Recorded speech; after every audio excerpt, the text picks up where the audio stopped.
Salve família Black Belt, eu sou Ana Carneiro e hoje eu vou conversar com um praticante, competidor, professor, coach, fundador e líder de uma das maiores equipes de jiu-jitsu da atualidade, diretamente da Califórnia, Léo Vieira. Tudo bem, Léo? Tudo bom. Quanto mais você puxava dedo, mais me aumentava a minha responsabilidade aqui atrás. Só falei a verdade, não falei mentira, né? Então vamos começar falando do que mais amamos, que é jiu-jitsu. Qual a importância do jiu-jitsu na vida do Léo Vieira? O jiu-jitsu teve várias fases na minha vida. Eu acho que eu faço há muito tempo. Eu comecei com uns 8, 9 anos de idade e começou como por ser divertido, né? Era divertido praticar jiu-jitsu. E aí depois virou um hobby. Eu, na época de adolescência, virou um hobby. Eu queria jogar bola, eu jogava bola, eu praticava surf, eu fazia outras coisas. Dentro dessas atividades, jiu-jitsu era o meu hobby. Eu tinha meu grupo de amigos já e era um hobby. E aí depois virou um esporte de performance. Aí deixou de ser legal para ser performance. Mas era algo que eu curtia essa questão de performance, de disciplina, de compromisso, de cuidar do corpo e atingir metas. Eu acho que eu gostei dessa fase minha de criança e adolescente, e a vida que eu tinha desses desafios. Eu sempre fui talvez o não mais indicado para poder fazer tudo o que eu fiz. E aí eu queria provar que essa equação estava errada, eu queria tornar possível, né? Então eu era o mais baixo, eu era o menos favorecido muscular, ou de altura, ou genético. E eu falava, não, entendeu? E esse desafio foi grande. E o esporte de alta performance, entendeu? Me trouxe, me conquistou. E eu percebi que isso tudo me deu muito equilíbrio, me ajudou a romper vários desafios meus de crianças, vários bloqueios meus de adolescente, me transformou, até mesmo me ajudou a um adulto e melhor, assim, com questões de próprios valores, reflexões e essa autocorreção. E hoje em dia eu não me vejo. Hoje em dia acabou o esporte de alta performance, eu voltei para o hobby, que é muito melhor, entendeu? Curtir o estilo de vida, viajar, competir, continuo dando aula. Não me vejo fora do tatame. Acabei de sair do tatame, estava treinando agora com o Lucas Leite, com meus amigos. Tenho grandes amigos e alunos dentro do tatame. Então, eu não me vejo fora disso.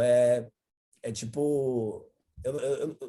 mas traz um equilíbrio, assim, um equilíbrio para a minha vida, e é uma experiência de que me ajuda muito a entender alguns problemas pessoais, ou a achar soluções para problemas fora do tatame, junto com a dinâmica de treino dentro da academia. Quase uma terapia, né, Léo? Quase uma terapia, o jiu-jitsu né? Quase não, é uma terapia, né? Vamos combinar, porque uma das funções do jiu-jitsu é nos traduzir, né? Eu sou cristão desde criança, apesar de sou. parte de adolescência assim muito tá mais lá do que cá, mas eu sempre fui muito apegado a essa questão espiritual, até uma busca minha assim. Eu tinha uma perguntas que as pessoas não respondiam e que eu fui atrás de ter as minhas próprias respostas. Isso me trouxe para o cristianismo, e eu comparo o jiu-jitsu assim, muito semelhante, entendeu? Tem muitas semelhanças. Amiga, gente, você falando isso, eu tenho esse olhar, Léo, porque eu também sou cristã, e quando eu entrei para o jiu-jitsu, a forma como o jiu-jitsu traduz a vida e as pessoas, eu via tanta relação do que eu aprendi a vida inteira da Bíblia. Você falou realmente uma coisa incrível. Mas você falou do Léo competidor. O Léo competidor morreu mesmo? Será que não vem aí uma luta, de repente, de um master? Você e Shaolin, já pensou que luta clássica, que clássico? Pois é, a gente vem se falando, eu e o Shaolin mesmo, a gente já vem se falando várias vezes de fazer isso acontecer. Mas, né? Mas eu não acredito nessa... eu aposentei. A gente não se aposenta, não tem como aposentar do jiu-jitsu, né? Eu acho que a gente tem essas fases de vida diferentes. Hoje, eu não treino por performance, mas não quer dizer que eu lutaria de novo. Eu lutaria de novo. Eu sempre gostei de lutar por uma causa, eu sempre fui lutador. E aí desde criança, eu sempre tive essa consciência de competidor e de lutador. E eu não fui competidor. O competidor, o conceito é aquele cara que era que ele tinha o jiu-jitsu como hobby, ele tinha o trabalho, outras prioridades, e a competição era algo a mais para ele. A competição, para mim, sempre foi uma luta, entendeu? Era algo que eu precisava ganhar, era algo que Uma precisava guerra. do meu compromisso de prioridade, entendeu? Então, eu tava, a dedicação, a entrega pela competição era diferente de se eu fosse competidor. Então, eu sempre fui lutador, eu sempre lutei por uma causa, nunca lutei por uma medalha. Tanto que eu nunca guardei medalha. Eu não tenho medalhas, né? As pessoas falam, Léo, caramba, você não tem a medalha, você nunca guardou. Eu não guardei. E hoje eu percebo, eu falo, caramba, eu não guardei, mas foi por uma ideia boa, porque eu sempre dei a minha medalha para aquela pessoa que mais me ajudou naquela competição. Porque, no fundo, a medalha nunca fez diferença para mim, porque eu sempre lutei por uma causa. Era por uma causa maior que eu acreditava de que da minha vida, porque não era o campeonato, mas sim o status daquela competição traria em diferença à minha vida. Eu sempre lutei para poder ter era mudança de vida, era uma mudança, era uma briga por ideais, era uma briga muito mais de valores pessoais e de oportunidades de vida do que simplesmente de competição ego de falar que ele seria o campeão. Então, eu sempre tive muito essa entrega. E hoje também, eu lutaria por isso, eu lutaria se a luta ela tivesse essa mensagem, tivesse sentido de entendeu? De motivar ou de qual a causa da competição que seria. Não simplesmente vou lutar com o Shaolin, porque a gente lutou várias vezes e é uma luta boa. Não, se eu tivesse alguma dúvida, eu falei para o Shaolin, se eu tivesse alguma dúvida de quem seria o melhor, eu estaria aí na tua academia para a gente tirar essa diferença, Você não entendeu? confere. Mas eu faria a luta para a gente provar, para a gente mostrar para essa nova geração uma carga de valores que a gente traria, uma mensagem para meia pandemia, entendeu? Então, existem várias outras. Eu acho que toda luta esconde um bloqueio Significado. pessoal, um significado que a gente esconde na medalha, mas, na verdade, o campeão ali tem algumas coisas que motiva, ou aquela recompensa, entendeu? Não valeria toda a dedicação que tem. Existe muita dedicação por trás de uma medalha e que não é a medalha em si. Ela tem uma causa por trás que é muito maior do que qualquer um possa imaginar. Gente, que frase. Significado por trás da medalha. Cada um tem um, né? Ou é superação, ou enfim, Cada cada campeonato, às competidor vezes, é tem. uma, né? Cada é uma mensagem, é uma história de vida, Na verdade, é que nem quando pessoa. eu gosto muito de literatura, de poesia, então é mais ou menos quando a pessoa lê uma poesia, cada um vai ter sua interpretação, né? Então, a interpretação de cada pessoa, o significado para cada um que recebeu a sua própria medalha, tem que ter um que a mais, não pode ser o ego, né? O ego de ser o vencedor, não, tem que ter batalha, tem que ter suor, tem que ter o arroz e feijão que vai levar para casa, né? Enfim, é muito bacana isso, Léo. Inclusive, Léo, você me falou que você trabalha com crianças, né? Você joga essa construção para os seus alunos, enquanto professor? Eu acho que eu jogo essa carga neles o tempo inteiro, na verdade. Eu cresci com isso, né? E eu percebi o que jiu-jitsu mudou em mim. Não só tecnicamente ou fisicamente, mas a gente usa os treinos diários, todo o físico, para poder, na construção de valores, em grupo, naquelas desconstrução, aquelas quebra de bloqueios mentais. Eu era uma criança muito tímida, cheia de traumas, entendeu? Eu não conseguia me encaixar em alguns grupos sociais ou de amigos que eu gostaria. E através do jiu-jitsu, essa confiança entendeu? De poder me comunicar, de poder. Eu acho que o jiu-jitsu ela veio para mim como essa expressão. O que eu não podia conversar ou me comunicar, eu me expressava com a luta. Foi uma forma de me expressar. Então, e entendendo isso e sabendo como eu era como criança e como me mudou para adolescente, como me formou depois para adulto, eu vejo atletas entrarem na academia, eu vejo as pessoas entrarem na academia com um tipo de objetivo e eu vejo como elas vão se transformando, não só fisicamente, porque obviamente o treino físico ela muda o corpo da pessoa, mas também a experiência de tatame, toda a resiliência que ela começa a aprender, ela precisa se na dedicação. entendeu? O comprometimento. Vários valores morais que ela começa a aprender ali dentro daquele grupo, dividindo o tempo no tatame, e ela acaba mudando e crescendo, e criando e virando uma nova pessoa. E sabendo disso, o meu trabalho com criança ela é em função disso, ela é em identificar a criança, no respeitar o tempo da criança. É uma coisa que eu fui atrás de estudo, eu sou formado em fisioterapia.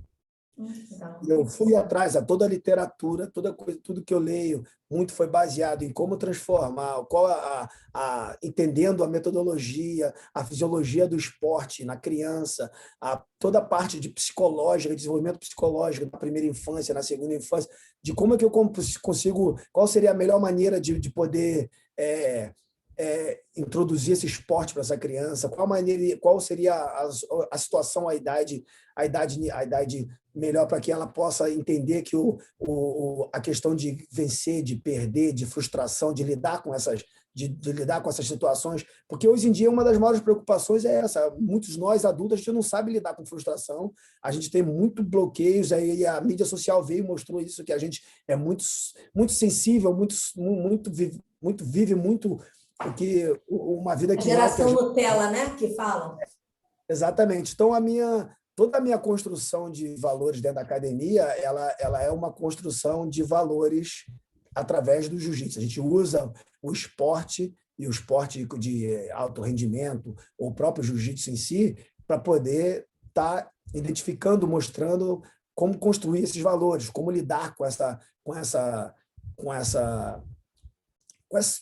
todo esse turbilhão de emoções, de frustração, de vitória, de derrota, de saber que tem pessoas que é melhor que você, tem pessoas que você, mas isso não te define, mas te bota numa situação, existe estratégia. Então, toda essa questão de lealdade, respeito, domínio próprio, tudo isso a gente coloca dentro do jiu-jitsu. E que aí que é onde eu falo, né, que eu falo da questão da Bíblia e cristão, porque quando a gente se assemelha muito, os lutadores se assemelham muito aos samurais, aos antigos samurais, mas os próprios samurais, o conceito deles era de servir. Eles não tinham uma vida própria, eles serviam a vida dele em prol de alguém. Então, todo o quadro de honra deles, de valores, que é o Bushido, o código do Bushido, eles são 7 a 8 valores entre respeito, lealdade, honra, compaixão, entre vários outros. E quando você lê na Bíblia sobre a questão dos dons do Espírito, você vai se deparar com muito semelhantes, exatamente essa questão de compaixão, de domínio próprio, de você se colocar no lugar do outro, de você respeitar. Então é muito semelhante. Por isso que eu falei, é muito semelhante. Eu faço muito essa analogia e eu acabo achando a equação igual, assim. E aí as duas formas, né? Tanto a pessoa que entra no jiu-jitsu como a pessoa que tem uma fé, no caso nós, né, que temos uma fé cristã, né? A Bíblia, ela é um código, né? Assim como o jiu-jitsu tem o seu código, que é o Bushido. Então, esse código ajuda a pessoa a evoluir enquanto ser humano, né? E por falar em evolução, vamos falar de uma das maiores equipes de jiu-jitsu da atualidade, que é a Checkmate. Léo, parabéns por ser um dos líderes e fundadores da Checkmate. Eu queria que você falasse um pouquinho para a gente como foi a criação, de onde surgiu esse nome. Então, assim, eu costumo falar, a gente surgiu de uma necessidade que a gente percebeu, que eu particularmente, principalmente, percebi que precisava para mim. Porque sabendo que eu já não poderia desistir do esporte, eu até tentei, assim, falei, vou fazer fisioterapia, vou trabalhar com outras coisas, eu estou me frustrando, eu tenho um amigo meu que tá se vendendo por isso, eu tenho um amigo meu que eu estou perdendo amizade por causa disso. Chega uma hora que você começa a entrar em parafuso, né? E aí eu percebi que eu não, por mais que por onde eu fosse, eu ia encontrar a mesma dinâmica de vida. E que eu não ia conseguir ficar fora do jiu-jitsu. Então eu decidi montar uma comunidade onde eu se sentia onde eu pudesse me sentir seguro, onde eu podia me sentir, entendeu? Bem. Acolhido. Exatamente. E aí, nas experiências frustradas das equipes anteriores que eu passei, entendeu? E eu percebia que as equipes, academias, professores usavam esses códigos de honra, né? Que seja lá o Bushido Code, ou seja, a cultura da honra. O jiu-jitsu ele te dá uma cultura de honra, de você querer ser honrado, de você poder representar a sua equipe, de você, entendeu? Então, todo esse código existe uma cultura de honra. E eu percebi que os professores e equipes usavam essa cultura da honra para poder aprisionar os atletas, entendeu? Tirar vantagem sobre os professores, entendeu? Aprisionar as pessoas. E ao invés de construir pessoas pensantes e construir uma comunidade, eles queriam escravizar, queriam monopolizar, queriam fazer com que as academias fossem independentes, entendeu? E eu sempre... E aí vem a minha parte cristã do livre-arbítrio, entendeu? De liberdade e de você entender, de entender o próximo. Eu era contrário, a minha visão era outra. A minha visão era de poder ensinar o outro a ser maior do que eu fui, entendeu? De ensinar os caminhos que devem ser seguidos, de entender a dor, porque eu fui um soldado, eu fui um atleta, eu fui um bolsista, entendeu? E hoje eu queria ser professor e eu queria que outros fizessem a mesma coisa. Eu não queria ser um peso, eu não queria criar. Então, a ideia é de poder fazer com que esse faixa preta ele aprendesse a ser o professor, aprendesse a ser... e não só aprendesse a ser, mas tivesse a responsabilidade, entendeu? Entendesse a responsabilidade se fosse um professor, se fosse um faixa preta, entendeu? Então, a Checkmate ela surgiu nessa necessidade, dessa voz para de igualdade dentro dessa comunidade que eu não conseguia encontrar essa igualdade. Existia sempre uma parcialidade, o que me incomodava, entendeu? E aí eu não estou falando que foi fácil, entendeu? Mas eu estou falando que foi possível. E a gente vê esse possível ter acontecido com o crescimento da nossa equipe, pela liderança, que não é só minha, entendeu? Foi um sonho meu, mas que foi sonhado com outras pessoas juntas, que vieram junto e criaram uma coisa de igualdade, uma imparcialidade muito grande pela liderança, entendeu? Onde há justiça e precisa ter coragem para praticar a justiça, mesmo porque muitas vezes a justiça é contra você, e você está debaixo da mesma lei. Então, veio nessa necessidade. E ali a gente não tinha um nome na época, precisava achar um nome logo, e que nome que vai ser, e procura esse. E fizemos um brainstorm para achar um nome, qualquer nome que a gente falava era um nome absurdo, era engraçado, era... Tem alguns nomes aí que você lembre? Cara, não me lembro, assim, mas a gente chegou muito próximo de Zion, chegou muito próximo. Zion? Chegou muito próximo disso, e aí falou, caramba, aí numa dessas a gente falou, cara, a gente precisa de um nome, vamos pegar qualquer nome, porque no final, eu sei que o nome é muito importante, é a nossa identidade, entendeu? É o Mas no começo final de um significado, né? Mas a gente sabe quem a gente é. Sabe o que a gente é? A gente é esse grupo, a gente é isso. A gente sabe que a gente é e a gente sabe o que a gente quer. Isso é o mais importante. Agora, a gente precisa de um nome. E aí, minha esposa tinha falado esse checkmate. Eu dei como exemplo, falei, vamos pegar esse checkmate, por exemplo. É um nome engraçado, mas o jiu-jitsu é levado sobre essa questão uma parte, as mulheres sempre têm razão, hein? Pois é, eu sei disso. Entendeu? Por isso que eu ouço, entendeu? Eu falei, vamos pegar esse nome, por exemplo. É engraçado e tudo, mas pode, entendeu? Mas somos nós quem vai fazer esse nome ser respeitado, entendeu? Agora, é um nome legal. Todo mundo fala, a gente faz uma analogia sobre o xadrez com o jiu-jitsu. Eu nunca joguei xadrez, eu fui aprender xadrez depois que eu dei o nome, entendeu? E eu percebi o quanto realmente o mundo é igual, o quanto realmente a questão estratégica de ganhar o jogo, de ataque e defesa, de ceder e pegar, de recompensa, de jogo aberto, jogo fechado, até mesmo o mundo deles, assim, vários jogadores não são desconhecidos, de repente eles aparecem, ganham um torneio e de repente somem. A gente tem isso no jiu-jitsu. Tem aqueles caras que são ótimos na academia, mas não competem, mas aí vão lá, de repente, ganha tudo.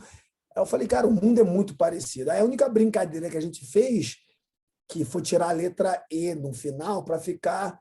Porque aí o cheque ali significa rei, o mate que era de morto, aí o mat vira tatame, entendeu? Então a gente brincou meio assim, e o nosso tatame é quadriculado, é em xadrez. Então, então existe uma ordem dentro das peças, existe uma ordem dentro da organização das faixas, e foi muito interessante e abriu bastante, e a gente, entendeu? Adorou o nome, não teria como ter sido escolhido algo melhor. Que incrível! Quantas filiais são hoje em dia? Nós temos 96 nos Estados Unidos. E como é que é para organizar isso tudo, Léo? Como é que vocês conseguem? Acima de 200 no Brasil e mais umas 100 por Europa e Ásia. Então, eu viajo bastante, requer bastante da minha presença, da minha comunicação, mas à medida que a gente vai crescendo, e eu aprendi isso também na Bíblia, assim, sabe? Quando Paulo, alguém vai dando instrução de como organizar, ele coloca, nomeie 10, bote como chefes de 100, nomeie 1000. Desde a época de Moisés, né? Então, ali ele dá um exemplo e uma aula de empreendimento, que às vezes a gente lê, entendeu? E passa despercebido. A Bíblia serve para tudo. É que nem você pega aquele código, e ele fala, ó, entendeu? Então, foi dentro dessa ideia, dessa plataforma de poder, entendeu? Contar, de treinar com as pessoas, dar capacidade para elas, deixar elas exercer o papel de professor, e as pessoas que têm tempo, responsabilidade, capacidade de exercerem os papéis de lideranças de certas regiões, entendeu? E ali a gente, entendeu? A gente vai... E como é que vocês passam a metodologia da Checkmate para todas essas academias? Como é que vocês estão estruturando a metodologia de vocês? A gente não engessa assim, o currículo, né? A gente tem um currículo engessado. Ó, esse currículo que dá certo, pronto, acabou. Não. A gente tem um curso, eu tenho o meu curso, mas a gente tem outros professores que têm outros cursos, entendeu?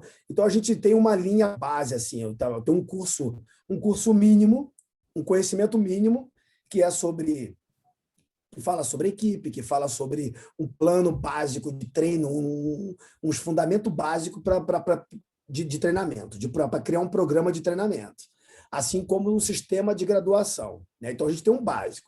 Dentro desse básico, a gente incentiva as pessoas a colocarem a experiência, o conhecimento dele dentro disso. Então, eles aumentam, os outros ficam no básico, outros aumentam, os outros trabalham. E como não é engessado, ele é aberto, a pessoa pode implantar a experiência dela, até porque eu acredito que, assim, eu percebo, o jiu-jitsu está em tudo que é lugar, nós estamos inseridos em diferentes tipos de cultura, nós estamos inseridos em diferentes tipos de diferentes países, que tem a sua cultura local, tem a religião. Até dentro do Brasil, né? São vários Brasis dentro. Exatamente. Então, o nosso currículo ele ensina você a aprender aquilo, mas você também respeitar aquela cultura local e identificar quais são os problemas na comunidade local, para que você possa, e o que o jiu-jitsu poderia ajudar dentro daquela necessidade. Porque não adianta eu querer vender um tipo de estilo de vida, às vezes num local, e às vezes o local não está propício para isso. Então, identifica os problemas locais da comunidade que vocês têm. Você está inserido numa comunidade quais são os maiores problemas da comunidade, entendeu? E o que o jiu-jitsu poderia aplicar para que melhorasse essa comunidade. Porque se você pega essas pessoas, começa a usar o jiu-jitsu para trocar, para poder mudar a qualidade de vida deles, ali você vai mudar aquela comunidade. Você muda a história, né? Você chega para fazer a diferença, né? Então, a ideia de poder usar o jiu-jitsu como essa ferramenta de ajuda, ela é muito maior do que a formação de atletas. O que é uma das etapas. A gente tem acabam pessoas escolhendo ter uma dedicação e querer ter performance como atleta. E a gente tem essa opção também. Mas a gente não é só engessado. E dentro disso, a gente tem esses cursos, a gente tem essas comunicações, a gente tem esses encontros, a gente tem mas a gente estimula também essas matrizes para poderem se relacionarem com essas academias. Então, a gente começa a identificar, seja aquela academiazinha pequena, ela começa a se identificar. Por exemplo, um exemplo muito, muito semelhante ao atleta. O atleta que se desponta numa competição regional, ele acaba sendo convidado e tendo uma oportunidade para ir para uma academia, para participar de um camping e fazer uma competição nacional. Ele começou a se destacar em competições nacionais e participar do camping, no camping e competições nacionais, aí ele começa a ganhar uma exposição para viajar e ter exposições internacionais. E ali ele vai trilhando o que ele quer fazer. É competidor, é abrir oportunidade para poder ir conhecer o mundo, é poder ir abrir uma academia futuramente, ser professor. Então, essa é como o atleta, mas a mesma coisa tem o professor. A gente tem esses programas de treinamento, professor, para atingir performance como professor. Então, a gente tem vários educadores que ensinam diversas coisas diferentes e você pode fazer esses treinamentos, esses cursos, e você poder, entendeu? É ilimitado a maneira que você pode crescer pessoalmente dentro da equipe. Então, a Checkmate ela virou esse network de possibilidades, né? Ligando as pessoas, entendeu? Para as pessoas poderem se comunicar uma com as outras e poder fazer, e ali ela se comunicar e ela decidir o que ela quer, o que ela precisa, o que é bom para ela, seja para aquele momento da vida que ela está vivendo. Bem interessante isso, Léo. A gente falou muito sobre localidades, né? Vamos falar da Checkmate no Brasil. Acho que vocês devem ter um carinho especial, já que a Checkmate nasceu nas areias cariocas, né? Mais precisamente aqui em Copacabana. Como é o olhar do Léo Vieira para a Checkmate aqui no Brasil? Fora o carinho especial, né? Não necessariamente só o Brasil, mas puxando um pouquinho a sardinha para o nosso lado aqui. Então, a gente não tem como ignorar, tipo, toda a nossa história tipo, a gente coloca muito a nossa história de experiência de vida dentro do esporte de competição, né? Então, o Brasil hoje é um dos nossos maiores produtores de atletas. A gente tem muito atleta de vários outros. Nós temos muito americano campeão mundial, nós temos muito europeu campeão mundial, mas nós temos uma grande maioria brasileiro, entendeu?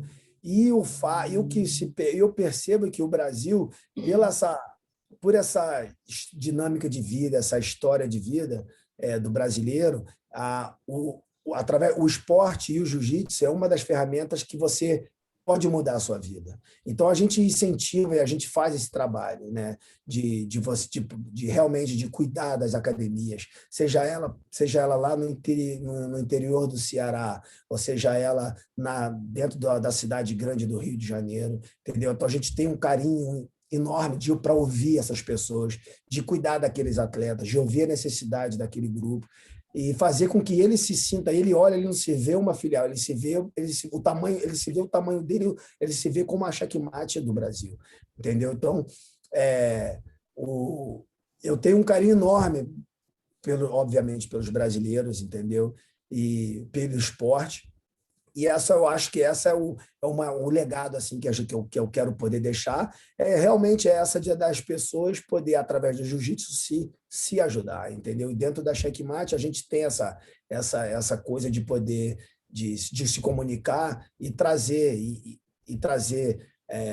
com muito respeito e muita gratidão atletas das academias, de uma academia para os centros de treinamento, mas sempre reconhecendo o trabalho que foi dado por aquele outro professor. Então, a gente sempre reconhece, a gente tem esse carinho, esse respeito de reconhecer de quem começou o trabalho com aquele atleta, e de saber recompensar e dar oportunidade para aquele professor crescer também, porque ele soube fazer aquele atleta, né? Então, a gente tem essa dedicação de poder recompensar, mas também de aprender o que ele tem feito que a gente, como equipe, pode aprender com ele, né? Então, a gente parte desse princípio também de que a gente não é o que sabe tudo. A gente está sempre aprendendo, está sempre em expansão e aprendendo o nosso conhecimento como equipe.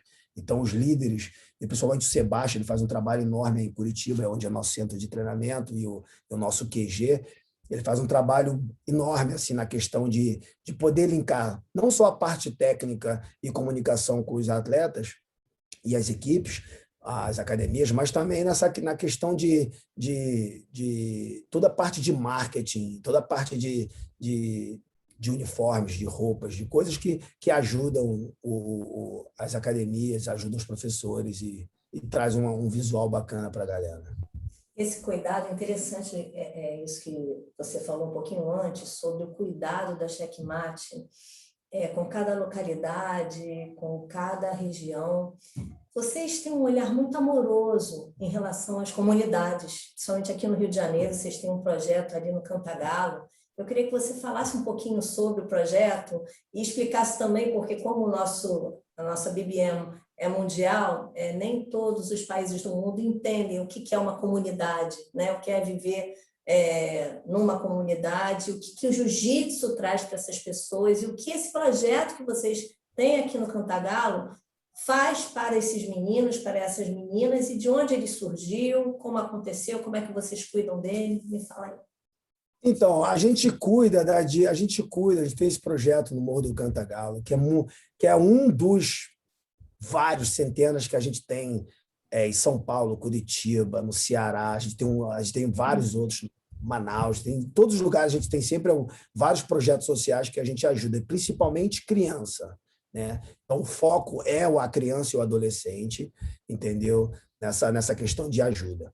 E a gente ajuda independente do resultado. A gente vai saber o resultado depois, né? A gente quer ajudar, entendeu? E a gente não tem problema nenhum muitas vezes se as pessoas querem tirar proveito nosso, mas a gente está ali para poder se dedicar e ajudar, entendeu? Então, não vai mudar a nossa natureza. Há mais felicidade em dar do que receber, vamos citar a Bíblia. Esse é o conceito de poder ajudar, né? Então, a gente se preocupa, mas o motivo que a gente continua a fazer é porque a gente já teve ótimos resultados. Hoje, olhar os nossos primeiros atletas, eu tive uma ligação muito grande com a favela do Cantagalo, é por isso. Eu sou filho de porteiro do Rio de Janeiro, de Ipanema.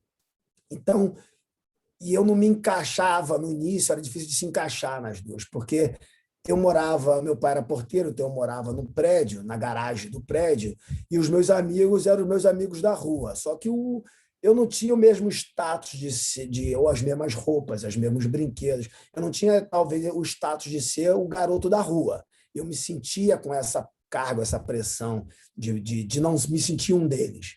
E quando eu ia para a minha escola, era uma escola pública praticamente dentro do Cantagalo. Meus amigos eram todos do Cantagalo. E ali eu não me sentia dentro da comunidade deles, porque eu não era o garoto que morava na comunidade.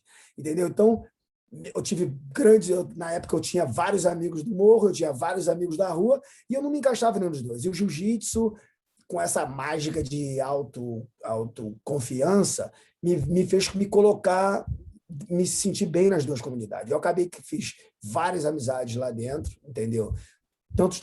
Tanto na minha rua, como os meus amigos, quanto com o morro. E depois esses dois grupos se relacionaram, porque o jiu-jitsu trouxe essa relação, entendeu? E frutos desse treinamento foram que eu comecei a ter... Esses atletas começaram a ganhar o Brasil por competição, começaram a mudar a vida deles, a terem outras histórias, ao invés de poder estar lá propício no meio do tráfico e fazendo alguma coisa. Eles começaram a ter o esporte como uma maneira de expressão, como uma maneira de viver, e ganhou o mundo. Como um veículo até de libertação, né?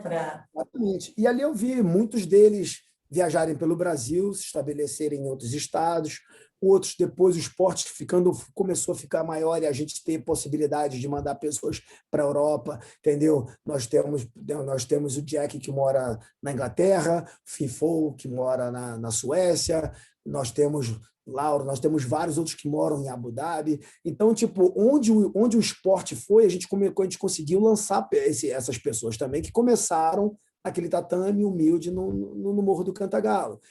Então, e isso começou só a multiplicar, entendeu? Então, a ideia dentro desse projeto é essa mudança de comportamento nas crianças e ali mostrar que o jiu-jitsu é só mais uma das maneiras, dentro de outras inúmeras, que você pode mudar a sua vida sem que seja entendeu? Por uma decisão errada. Então, você vai estar o tempo inteiro tomando decisões e você vai ter que assumir essas consequências.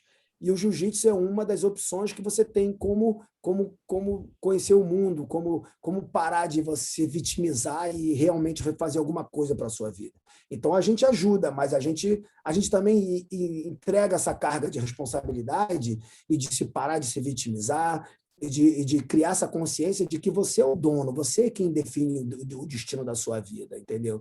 Então, nada vai ser fácil, você vai ter que ter essa disciplina, assim como no esporte. Você vai lutar, você vai ganhar, mas você vai ter que ter uma disciplina, você vai ter que ter um comprometimento e você vai ter que acreditar que isso vai acontecer. Você tem que aprender a se ver e acreditar que esse comprometimento vai dar certo.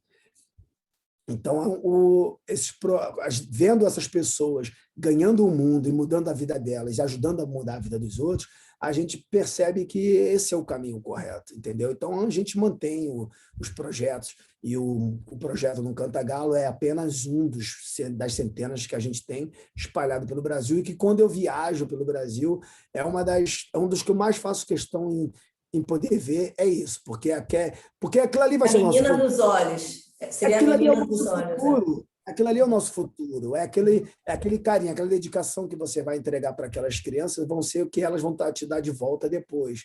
Todo aquele quadro de valores vai fazer diferença para eles e eles vão retribuir isso de volta.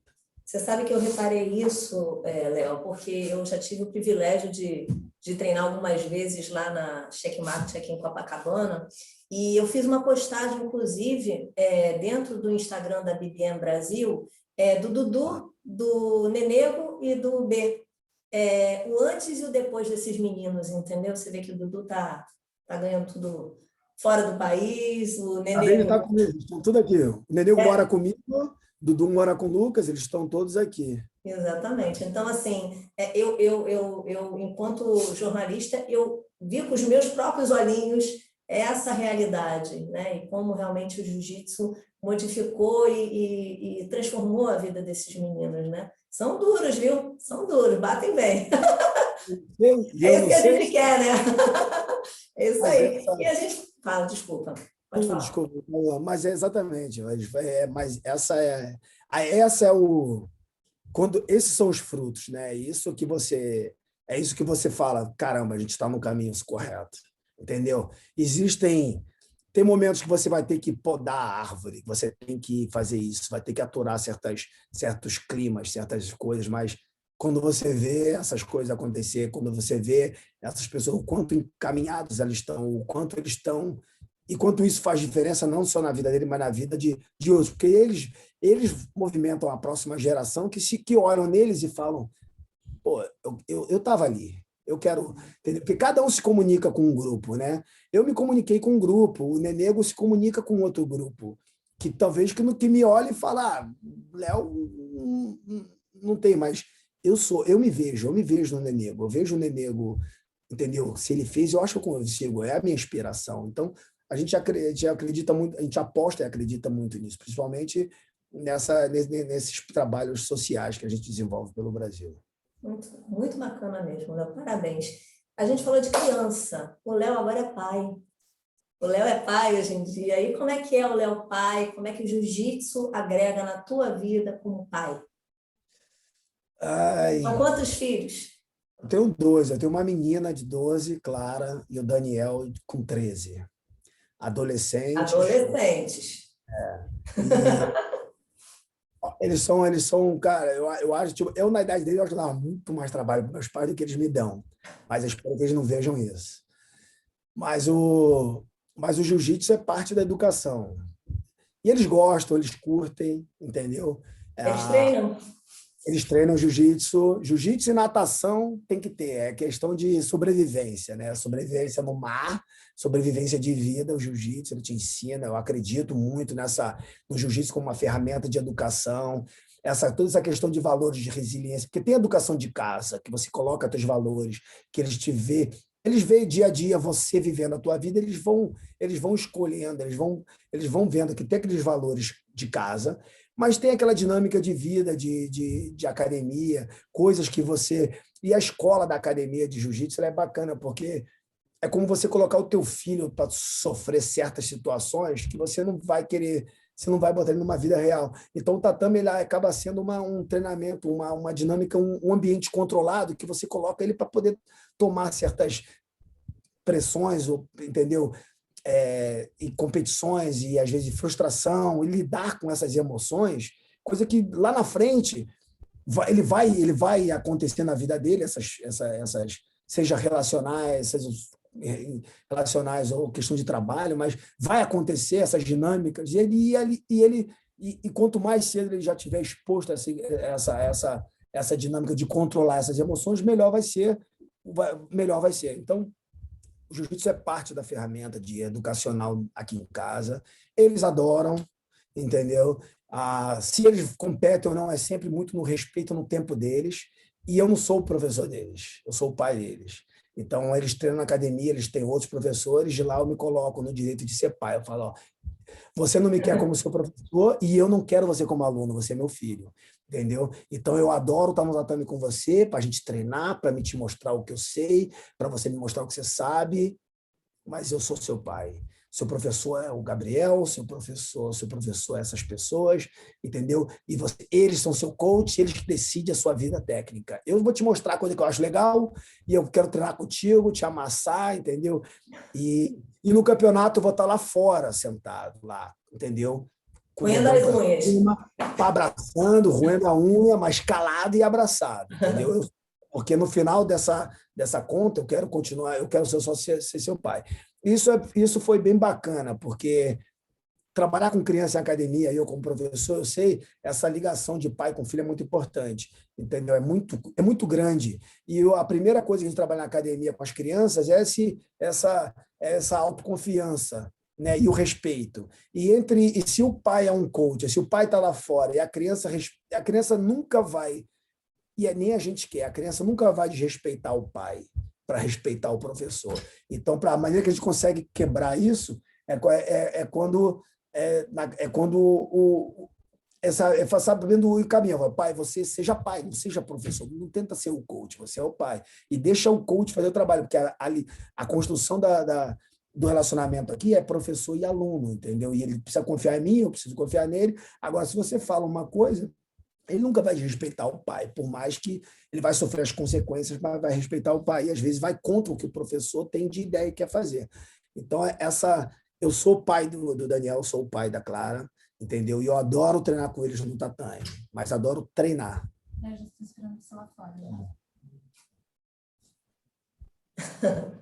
Pode atender, Léo, não tem problema não. É porque daqui a pouco eu tenho aula Então, vamos lá. Na verdade, estamos terminando aqui nosso Zoom. Essa foi a última pergunta. Na verdade, nós mostramos algumas facetas do Léo. Nós mostramos o Léo competidor, o Léo professor, o Léo praticante, o Léo coach. E eu acho que a faceta pai é a faceta principal. Quem é pai, quem é mãe, tem todas as facetas que nos competem na vida, a faceta de criar um ser humano nesse mundo, né? Até biblicamente falando, né, já que você é cristão, é uma dos grandes desafios nossos, né?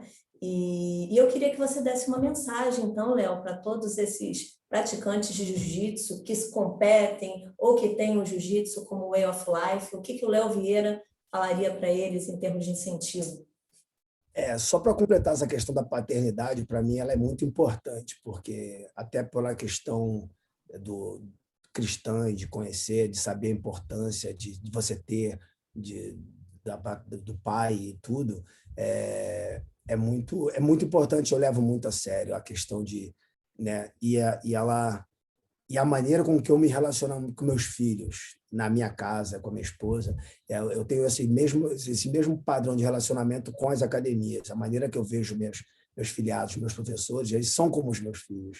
E eu coloco eles a esse mesmo tipo de prova, de poder, botar eles dentro de um ambiente seguro, colocar eles em teste, porque em um certo momento eles vão estar sem mim, eles vão precisar tomar decisões sobre isso.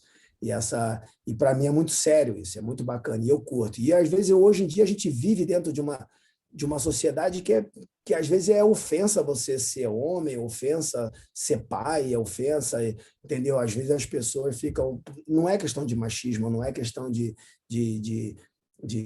homofobia, alguma coisa, não, mas é a questão de se orgulhar de ter uma família, de ser pai, de exercer a paternidade, entendeu? Mas com todo o respeito de ouvir a mulher, que eu não faria nada sem se eu tivesse a minha esposa, entendeu? Então, tudo que eu consigo fazer, muitas das coisas, é por causa dela, ou todas as coisas foi porque ela sempre esteve envolvida, ela acreditou, e ela foi essa mãe, entendeu? Também das crianças. Maravilhosa.